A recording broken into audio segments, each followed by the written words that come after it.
এইদিকে ঝর্ণার আওয়াজ শোনা যাচ্ছে, ঝর্ণার আওয়াজ এইদিকে আমি শুনতে পাচ্ছি। ইয়েস, ঝর্ণার আওয়াজ শুনতে পাচ্ছি। হ্যালো বন্ধুরা, আজ আমি আবার ফিরে এলাম অযোধ্যা পাহাড়ে। যতবার আসি নতুন করে প্রেমে ফেলে দেয় এই অপরূপ মায়াবী পাহাড়।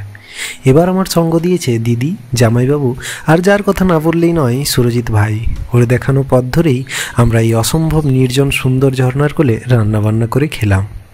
সবার অযোধ্যা পাহাড়ের বামনি ফলস খুব পরিচিত, কিন্তু আজ আপনাদের পাহাড়ের পাথুরে পথ, বনের নির্জনতা আর পাখির ডাকের মাঝখানে সম্পূর্ণ অফবিট ঝর্ণার কোলে নিয়ে যাব আমি। আর যাওয়ার রাস্তায় অযোধ্যা আমাদের উপহার দেয় পাহাড় ঘেরা এক লেক। আজ একটু নতুনভাবে ব্লগটি ট্রাই করেছি। যাওয়ার পথে মোটো ব্লগের মাধ্যমে গল্প করতে করতে যাব। চলুন, আপনাদের শুধু প্লেস না, রাস্তার অভিজ্ঞতাতেও সামিল করতে হবে। তো চলুন, আপনাদের এখন নিয়ে যাচ্ছি আমি গোয়ালকুচা ড্যাম। চলুন শুরু করি আজকের গল্প। তো চলুন, আমরা বেরিয়ে পড়লাম আজকে অযোধ্যার উদ্দেশ্যে। এখান থেকে আমাদের এই হচ্ছে আমার গ্রাম। তো এখান থেকে 70 কিলোমিটারের মতো পথ। তো মোটামুটি 2 ঘন্টা 15-20 মিনিটের মতো লাগবে। যাই, রাস্তায় যেতে যেতে আজ আপনাদের সাথে কথা বলবো। আমার খুবই এক্সাইটেড লাগছে, আজকে আমার প্রথম মোটো ব্লগ। তো চারদিকটা দেখতে পাচ্ছেন, সামনেটা একদম কুয়াশাতে, পুরো একদম কুয়াশা। সামনের ভিশনটা যেটা একদম মোটামুটি 10 মিটারের মতো আমার দেখা যাচ্ছে সামনে। যদিও ক্যামেরাতে হয়তো কোয়ালিটিটা ক্লিয়ার দেবে, কিন্তু আমি হেলমেটের কাঁচ পরে আছি, যেটাতে জল জমে যাচ্ছে এবং যার জন্য একটু প্রবলেম হচ্ছে আইসাইটের। আমি একবার করে গ্লাভসে করে মুছে নিচ্ছি। সবাই চাদর মুড়ি দিয়ে সাইকেলে নিজের নিজের কাজে বেরিয়েছে। এই যে রাস্তাটা দেখতে পাচ্ছেন, এই রাস্তাটাতে আমাকে মোটামুটি 4 কিলোমিটারের মতো যেতে হবে, তারপরেই আমি ন্যাশনাল হাইওয়েটা পাবো। তো ন্যাশনাল হাইওয়ে ধরে তারপর আমি যাব প্রথমে পুরুলিয়া, যেটা আমার এখান থেকে ডিস্টেন্স হচ্ছে 27 কিলোমিটারের মতো। তো 27 কিলোমিটার যাওয়ার পর আমার হচ্ছে অযোধ্যার রাস্তাতে আমি উঠবো। আমি বুঝতে পারছি না, আমি তো আজকে প্রথম সেট আপ করেছি আমার মোটো ব্লগের সব। মানে এটা আমি যেটা করছি সেটা হচ্ছে আমার যে মোবাইলটাতে আমি ভিডিও শ্যুট করি সেইটাই লাগানো রয়েছে, আর যে হেলমেটের সাথে যেটা লাগানো রয়েছে এটাকে চিন মাউন্ট বলে।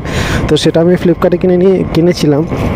তো মোটামুটি কোয়ালিটি ভালো, অতটা ভাইব্রেট করেনি, কোয়ালিটি ঠিক আছে, শক্ত আছে। দেখতে পাচ্ছেন এখন মানে হঠাৎ করে কুয়াশাটা বেড়ে যাচ্ছে, সামনেটা একদম পুরো সাদা দেখাচ্ছে। আমি কিছু মানে মোটামুটি 10 মিটারের মতো পথ দেখতে পাচ্ছি, ওই জন্য গাড়ির স্পিডটা আপনারা দেখতে পাচ্ছেন যে 36-37, তার বেশি আমি চাপবো না এখন। তো আমাদের যেটা 2 ঘন্টার রাস্তা, আমার মনে হচ্ছে আজকে সেটা 4 ঘন্টা না হলেও 3 ঘন্টা লেগে যাবে। আর পেছনে আমার সাথে যারা আছে, দিদি আর জামাইবাবু, তো ওরাও আসছে, ওরা স্কুটিতে করে আসছে। এটা হচ্ছে ন্যাশনাল হাইওয়ে, যেটাতে আমি উঠবো এবারে। এই ন্যাশনাল হাইওয়ে ধরেই আমি এখন যাব পুরুলিয়া। যেটার জন্য আমি মোটো ব্লগটা শুরু করলাম সেটা হচ্ছে অযোধ্যার রাস্তা। তো অযোধ্যার রাস্তা আপনাদের দেখাবো। তো চলুন যাই। বন্ধুরা, আমার অবস্থাটা দেখুন, পুরো ভিজে গেছি একদম। সাইড দিকে দেখুন, সব ভিজে গেছি। আর সূর্যি মামা এইখানে উঁকি দিচ্ছে। মনে হচ্ছে যে এবার কুয়াশাটাকে সূর্যি মামা মোটামুটি ঢাকিয়ে দেবে। সকালে মনে হচ্ছিল সে সূর্যি মামারও ক্ষমতা নেই এই রকমের কুয়াশাকে মানে রোধ করার। তো যেটা সমস্যা, বৃষ্টিতে এতটা প্রবলেম হয় না, রেনকোট থাকে, কিন্তু কুয়াশাতে এত প্রবলেম। যে এটা হচ্ছে গোশালা। তো এইখানটা প্রচুর ট্রাফিক থাকে সারাদিন। এখন ফাঁকা আছে, এখন সকাল। এই চারদিকে ডান দিকে যে রাস্তাটা চলে যাচ্ছে, এটা সোজা আসানসোল দিকে চলে যাচ্ছে, মানে রঘুনাথপুর দিয়ে আসানসোল। তো আপনারা এই রাস্তাটা দিকে আসতে পারেন, রঘুনাথপুর দিয়ে আসানসোল। আমরা এখন আছি হেঁসলাতে, এই দিক দিয়ে যাওয়া যায় গজাপুরু, বাঁ দিকে রাস্তা আছে। তো এখন ভাই আসবে সুরজিৎ, তারপর আমরা আবার রওনা দেবো। তো এখন আমাদের কিছু জিনিসপত্র ক্যামেরা আছে এখানেই, তারপর যাব। হয়তো আমি এখন জোরে বলতেও পারছি না, মাইকটা সেট করতে পারলাম না, কারণ ওটা হেলমেটে লাগানো। বন্ধুরা দেখতে পাচ্ছেন, এইখানে একটা হাট বসেছে, এইখানে আমরা জিনিসপত্রগুলো নেব। এটা কোন জায়গা রে? হ্যাঁ, এটা কোন জায়গা? কি সেনামোড়া? কি দাতুন ওটা? শাল দাতুন। হাটে কিছু নেব, পেঁয়াজ, আদা, রসুন, সেটা ক্যান্সেল হচ্ছে, কারণ হচ্ছে এখনও বসেই নেই। এয়ারটা মোটামুটি 9টা বাজবে হয়তো বসতে, এইসব এসছে গাড়িগুলো। তেল ওই একটা নিলেই তো হয়ে যাবে মনে হচ্ছে। ওই যে ওইটা নিলেই হবে মানে। হ্যাঁ আরামসে। ওইটা কত ওই প্লাস্টিকের তেলটা? এটা তোমার 200 আছে, 300 আছে, যেমন হাট থেকে আমরা আমাদের সামান্য আয়োজন চিকেন কষার মার্কেট করে নিলাম। আমরা নেচারটা এনজয় করতে চাই, তাই শুধুমাত্র চিকেন কষা আর বাড়ি থেকে আগের দিন রাতেই লুচি করে ভরে নিয়েছি। এই আমাদের ছোট্ট মেনু। আছি আড়রাতে। তো এইখান থেকে এই যে পেছন দিকে রাস্তাটা যাচ্ছে, এই রাস্তাটা হচ্ছে অযোধ্যা যাওয়ার রাস্তা। আমরা ওইদিকে যাবো না, আমরা যেহেতু একটা অফবিট প্লেস যাচ্ছি, আর একটু এগিয়ে পরে ওই যে রাস্তাটা রয়েছে এটা আমরা এগোবো আরসার দিকে। আরসা থেকে আমরা আরসার আগে একটা বাঁ দিকে রাস্তা, বাঁ দিকে একটা রাস্তা করবে, সেই রাস্তাটা দিয়ে যাব। তো এইখানে আমরা কিছু জিনিসপত্র কিনলাম খাবার, যেমন হচ্ছে যে মুড়ি টুড়ি এইসব কিনে নিলাম। আর চিকেন বানাবো, তো সেইটার জন্য মশলা টশলা পাতা টাতা এইসব যা থাকে সব নিয়ে নিলাম। তো চপটপও নিয়ে নিলাম। তো চলুন এবারে আমাদের দেখা হচ্ছে কাগেশ্বরী ফলস। চলুন যাওয়া যাক। আরসা কলেজ পেরিয়ে আরসার ঠিক আগেই বাঁ দিকে মোড় নিয়ে আজকের প্রথম পাহাড় দর্শন হয় আমাদের। সামনের পাহাড়টার কি নাম? এইটা এই কি নাম এই পাহাড়টার? যে জায়গায় পারবো না। শীতকালে পাহাড় কুয়াশা মুড়ি দিয়ে শীত ঘুমে চলে যায়। অনেকটা কাছে গেলেই তবেই সে দর্শন দেয়। এই প্রথম পাহাড়ের দেখা পেলাম। যদিও এই পাহাড়ের দেখা অন্য সময় বা অন্য সিজন হলে, যদি বর্ষা সিজন বা গ্রীষ্মকাল হতো, তাহলে আমরা মোটামুটি অনেক আগেই এই পাহাড়গুলো দেখতে পেতাম। অনেক দূর থেকেই ওই ইয়ে থেকে হেঁসলা ওইখানের থেকেই পাহাড় দেখা যেত। কিন্তু আজকে এই প্রথম আমাদের পাহাড়ের ভিউ আমাদের চোখে পড়লো, যেটা মোটামুটি পাহাড়ের কাছাকাছি আসার পর। কারণ এটা হচ্ছে শীতকাল, আর শীতকালে কুয়াশার জন্য ভিউটা পরে আসে। সরষা ক্ষেত রয়েছে, তো এইগুলো যখন আরও একটু বড় হবে, আরও ফুলটা বড় হবে, তখন আরও দারুণ লাগবে। তো শীতকালে এই একটা ভিউ পাওয়া যায় রাস্তাতে, সরষে ফুল হলুদ হয়ে যায়। এই দেখুন পাহাড় দেখলেই কেমন যেন একটা বেশ টানে আমাকে।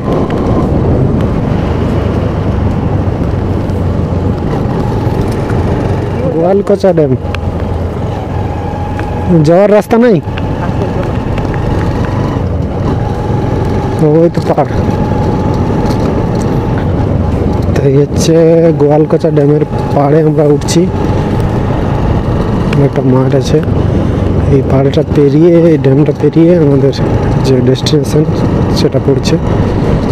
তো চলুন আপনাদের এখন নিয়ে যাচ্ছি আমি গোয়ালকোচা ড্যাম।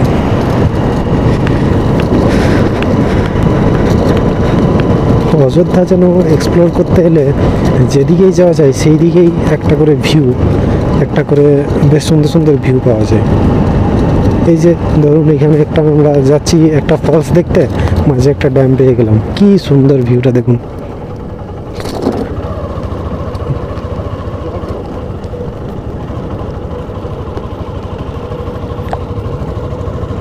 কোথায় দাঁড়াবো রে? একলাই দাঁড়াই নাকি? এই হচ্ছে গোয়ালকোচা ড্যাম। অনেকে এখানে স্নান করে। এইখানে দাঁড়ায় নাকি?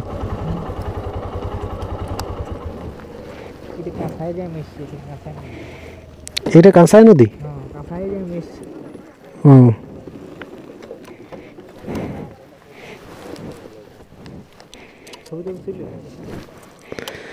তো বন্ধুরা এইটা দেখতে পাচ্ছেন, এই হচ্ছে গোয়ালকোচা ড্যাম।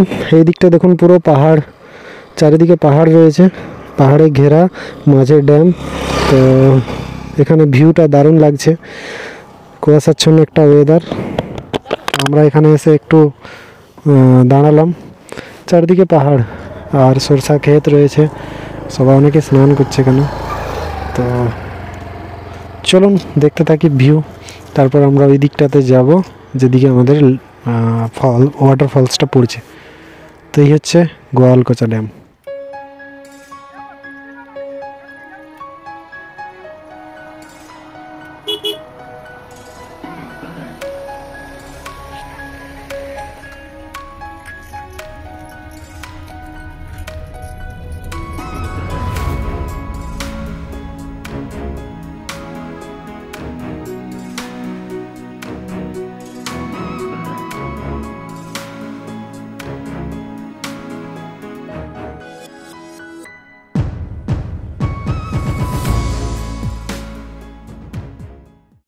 একটা ডেস্টিনেশন যাওয়ার পথে আরও এক বিউটিফুল প্লেস উপহার পেলাম। যারা সত্যিকারের কোলাহলবিহীন প্রকৃতি ভালোবাসেন তাদের কাছে এই জায়গাগুলি স্বপ্নপুরী। এই হচ্ছে পাহাড়ি রাস্তা, যার মোটো ভ্লগিং করার শখ আমার অনেক দিনের, তো যেটা আজ মোটামুটি আমার পূরণ হলো। খুব ভালো লাগছে। কোন দিকে রে?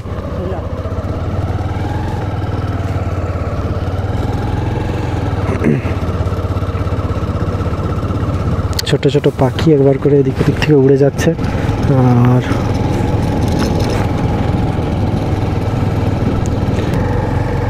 দেখতে পাচ্ছেন আঁকা রাস্তা, যদিও কেউ লোকজন নেই। তাও এইদিকে মোটামুটি আসতে গেলে বাইকের যে কন্ডিশন সেটা ভালো হতে হবে। আর পুরো পাহাড়ে ওঠার একদম উঠছি নামছি, বেশ ভালো লাগছে ভাইবটা।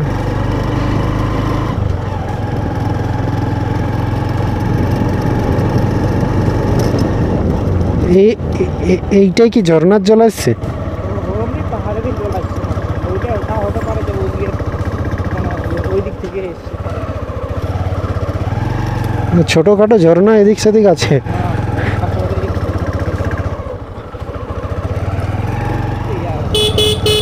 ছোট ঝর্ণা লাগে যাই আগে দিছে না। দেখছেন রাস্তাটা, দেখছেন হেভি রাস্তাটা।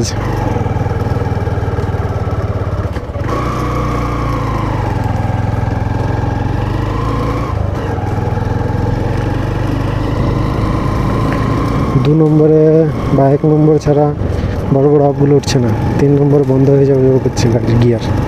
আমার তো 125 সিসির গাড়ি। দিচ্ছেন একটা একটা করে আপ। এটা 4 নম্বরে উঠে গেলাম, না 3 নম্বরে দিতেই হলো। কাজ পড়াশোনা সবেরই যে প্রেশার থাকে, এরকম যদি একটা জায়গাতে চলে আসা হয় হঠাৎ করে, তো ফ্রেশন আপ হয়ে যাওয়া হয়। পুরো মাইন্ড থেকে শুরু করে, মন থেকে শুরু করে শরীর আর চোখ সব কিছু যেন মনে হয় কত দূরে চলে এসেছি, বেশ ভালো লাগে। এইগুলো কুয়াশা না থাকলে এই জায়গাগুলোতে, এই দেখুন টানটা দেখুন, কোন তালে ছিলাম আমি, এত বড় একটা টান চলে এলো মাঝে।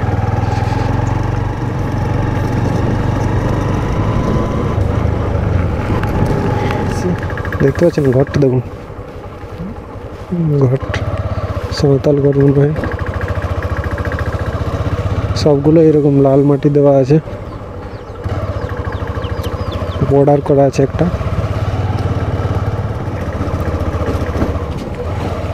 দেখতে পাচ্ছেন সাঁওতাল গ্রাম কি সুন্দর এখানে নকশা করেছে, প্রত্যেকটা ঘরে ঘরে, প্রতিটা ঘরে ঘরে। এই জায়গাগুলো যত মানুষের, আচ্ছা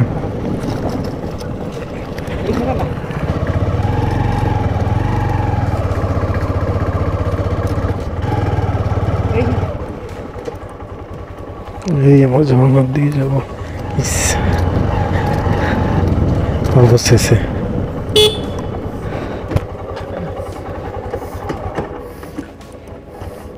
ধানমূলা আছে রাস্তাতে।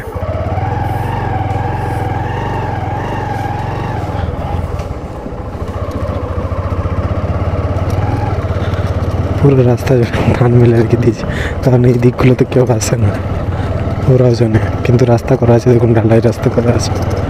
যদিও রাস্তাটা খারাপ হয়ে গেছে, কন্ডিশন ভালো না, তবু 4 চাকা মোটামুটি এই রাস্তাটা দিয়ে যাবে, অসুবিধা হবে না।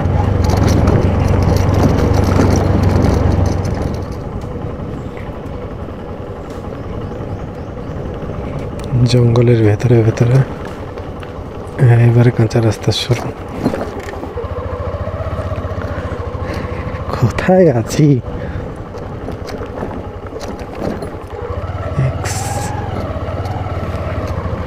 ওই দিকটা নয়, ওই দিকটা নয়,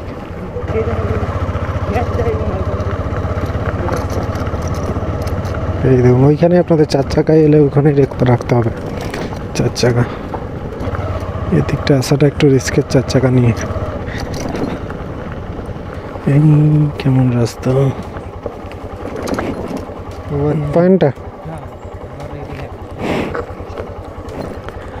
আমরা চলে এসেছি সেই একটা জায়গা আছে বাইক রাখার।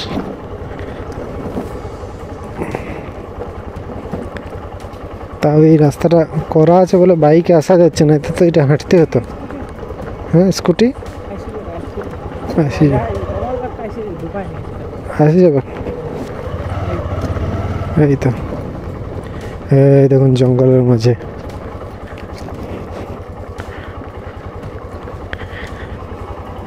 এই হচ্ছে একটা ভিউ ওয়াচ পয়েন্ট করা আছে, কিন্তু এইখান থেকে ফলসটা দেখা যাচ্ছে না। অবশেষে আমরা পৌঁছালাম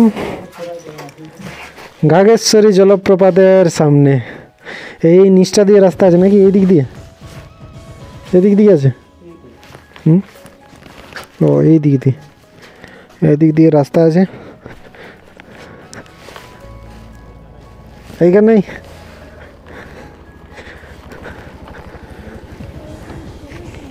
আমরা পৌঁছে গেছি ঘাগেশ্বরী জলপ্রপাত। আর একটু নিচটায় নামবো।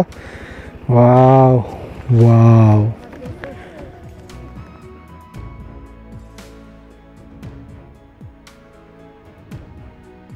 শেষমেশ প্রায় 3-3.5 ঘন্টার বাইক রাইড করে এসে আমরা থামলাম ঝর্ণার খুব কাছে। পৌঁছে যেন শরীরের ক্লান্তিটাই দূর হয়ে গেল। তো আমরা এখন ঘাগেশ্বরীর নিচ দিকে নামছি। এই দেখুন, এ হচ্ছে রাস্তা। পৌঁছে গেছি অবশেষে আমরা ঘাগেশ্বরী জলপ্রপাতের কাছাকাছি। আর এইখানটা একদম নিস্তব্ধ লাগছে, কেউ নেই এখানে, কোনো লোকজন নেই। আমরা 4 জনই আছি এখন। রাস্তা আছে ভালোই, অসুবিধা হবে না, যে কোনো বয়সের লোকই মোটামুটি নেমে যাবে। তবে ওই বাইক স্কুটি যদি একটু কন্ডিশন খারাপ হয়, টায়ারের কন্ডিশন যদি খারাপ হয়, তাহলে কাছ অবধি আসা যাবে না, কিন্তু মোটামুটি ওই ঢালাই রাস্তাটা অবধি আসা যাবে। তারপর 100 কি 150 মিটারের পথ। তো চলুন জলপ্রপাতের দিকে যাই। এই হচ্ছে সরু সরু রাস্তা, আমরা সবাই যাচ্ছি হেঁটে হেঁটে। চলুন যাওয়া যাক।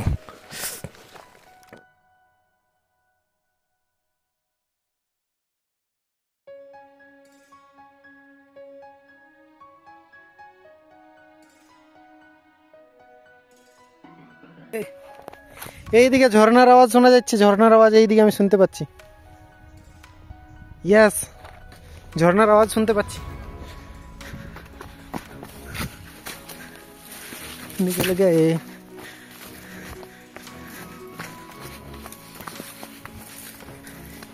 এটা বর্ষাকালে মনে হয় পুরা ব্লকেজ থাকে রাস্তাটা, বল। আমি দেখলাম, তোর ভিডিওটা দেখলাম, পুরা ঝুড়ে ঝুড়ে ঢুকছিস।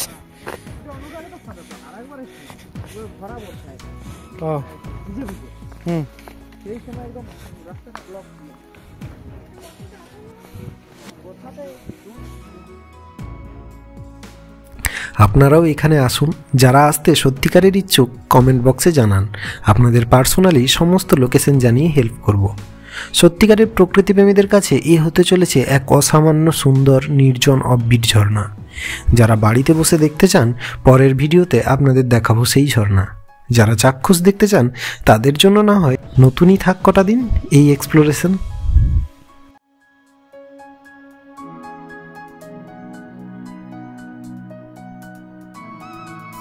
শুনতে পাচ্ছি ঝর্ণার। Yes, after a 70 kilometre bike ride and a 10 minutes hiking. বেশি হাইকিং লয়, তবে একটু এটা মনে হচ্ছে উঠতে বেশি কষ্ট পাওয়া।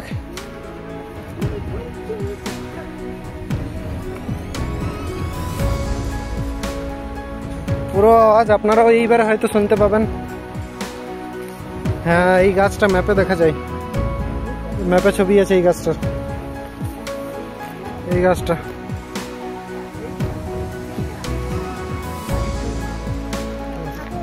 এটা হচ্ছে ঢাকেশ্বরী মা পাথরটা। এই যে এখানে একটু সুন্দর ইয়ে দেওয়া আছে।